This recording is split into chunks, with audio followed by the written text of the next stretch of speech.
Əziz dostlar, çox mühüm bir, əlamətdar bir hadisəyə yaxınlaşmışıq. Artıq oktyabrın 1-ni 11-ci Bakı Beynəlxalq Kitab sərgisi açılacaq və 11-ci dəfə keçirilməyinə baxmayaraq bu layihə çox böyük bir maraq oyadıb və mən bildiyimə görə bu dəfəki sərgi daha böyük həcmlə, daha böyük məzmunla yadda qalmalıdır. Çünki 18 ölkədən 41 xarici təşkilatın iştirakı gözlənilir.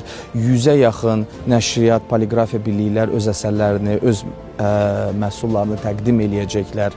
250-yə yaxın, çox önəmli bir rəqəmdir bu, 250-yə yaxın beynəlxalq əhəmiyyətli görüş, konfrans, simpozium, imza günləri, tanınmış sənət adamları ilə, yazıçılar, şairlərlə görüşlər keçiriləcəkdir.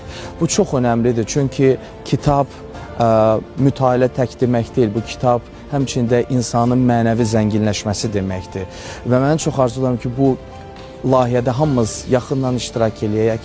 Mən Azərbaycan Respublikası Mədəniyyət Nazirliyinin təşkil elədiyi bu böyük layihəyə hamınızı dəvət edirəm. Oktyabrın 1-i və 7-sinə Bakı Ekspo Mərkəzinə dəvət edirəm sizlərə.